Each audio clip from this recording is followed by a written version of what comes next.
Okay, so this is lesson 3 in the rational numbers unit. We're doing basic operations with fractions today. So most of this actually should be a review, but it's really important to thoroughly understand how your fraction operations work because you're going to be using them in every single math course you're going to take.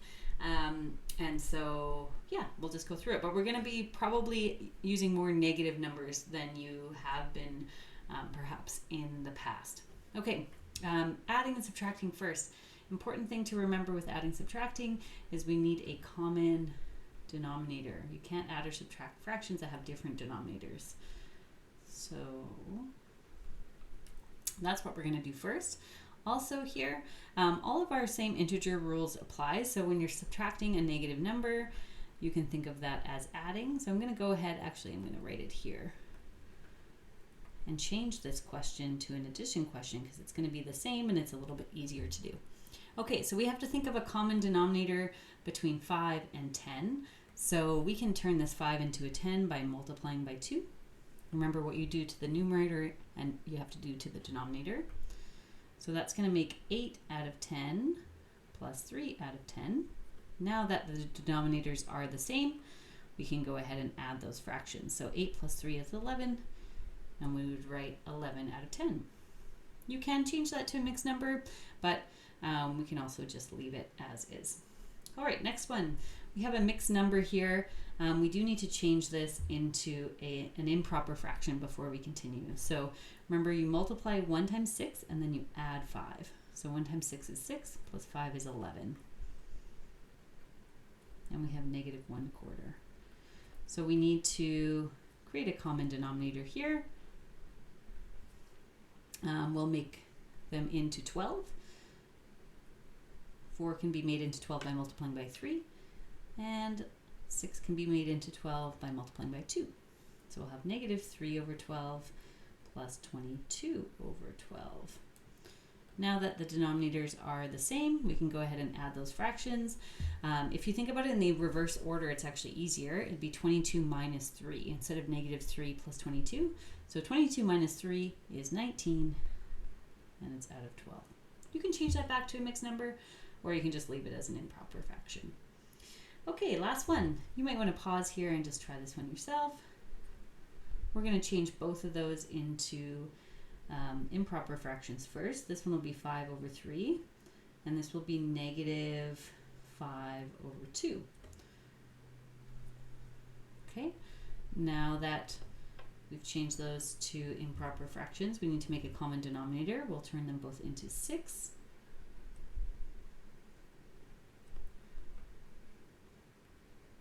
So this will be 10 over 6 plus negative 15 over 6.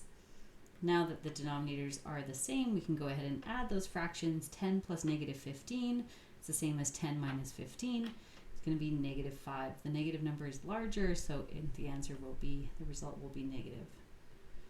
There we go. All right, let's continue. Multiplication.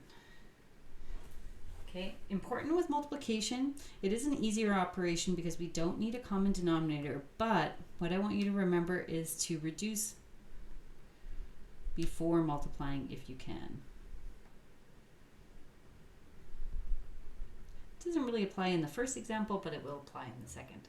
Okay, so for multiplying fractions, you would just multiply the numerators and multiply the denominators.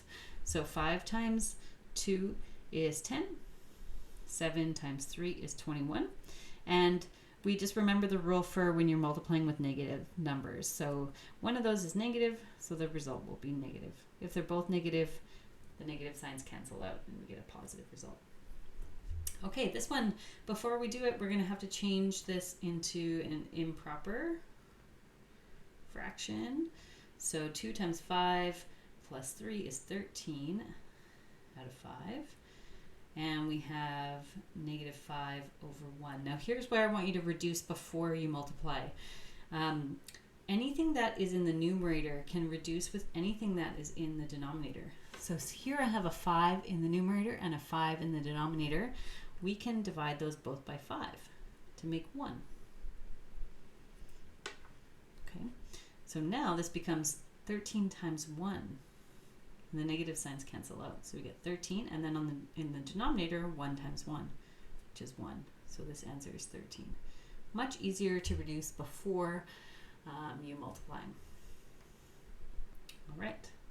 Lastly, here we don't have anything to convert, but we are going to reduce before we start. 11 and 22, those can be divided by 11 to make 1 and 2. And then 8 and 6, we can reduce those. They both divide by 2. So this one becomes 4 and this becomes 3. So now my question, I'm going to rewrite it just because it's a little cluttered here. It's negative 1 over 4 times 3 over 2. Much, much easier to reduce first. Otherwise, the numbers you're dealing with are really large. Okay, and now let's just go ahead and multiply those numerators and multiply the denominators. So I get negative 3 over 8. That's my final answer. And it's negative because one of the numbers was negative. Okay. Finally, dividing. The little song to remember here, or the rule, keep, change, flip. So we think of dividing as the opposite of multiplying. So you're going to multiply by the opposite number. Okay, so here we have negative 4 over 9 divided by negative 5 over 3. So the first thing you're going to do is keep the first number.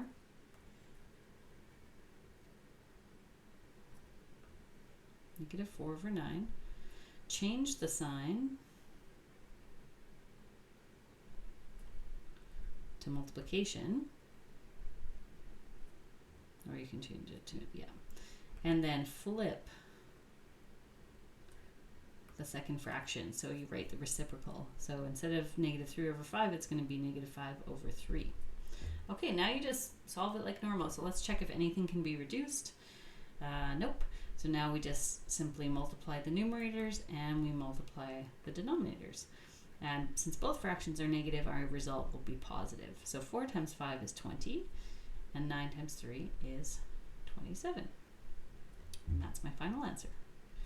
Okay, so let's keep, change, flip on this one. 4, I'm going to write it as 4 over 1 just because it's easier to see. Change the sign to multiply and flip the second fraction.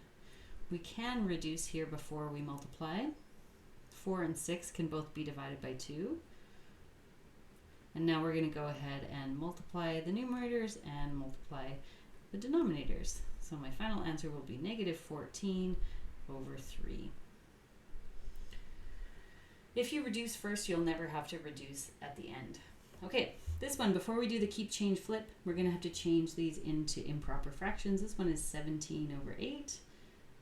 And this one is 11 over 10. Okay, and let's check if we can do any reduce. Oh, actually, sorry, my bad. First, we have to do the keep, change, flip. So keep, change, flip. Okay, we can reduce the 8 and 10, so we should. So we can divide those both by 2 to make 4 and 5. Okay, negative 17 times 5 is 85. And 4 times 11 is 44. The result is negative because only one of the original numbers was negative. All right. Finally, we have a word problem. At the start of the week, Maka had $40 of her monthly allowance left. That week, she spent 2/3 of her money on bus fares. Let's do that first. Then she spent 1/4 on shopping. Then she spent 1/8 on snacks. How much did she have left at the end of the week? So let's do this in 3 parts here. Whenever you see this word of following a fraction, it means you want to multiply that fraction. So if we want to find 2/5 of $40, we want to do 2/5 times $40.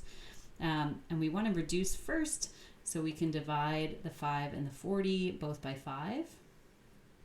So this is going to be 16 over 1, or $16. So we spent $16 on the bus, Next, let's do the shopping. 1/4 of 40. Some of you might immediately know that's just $10, but I'll show the work anyways.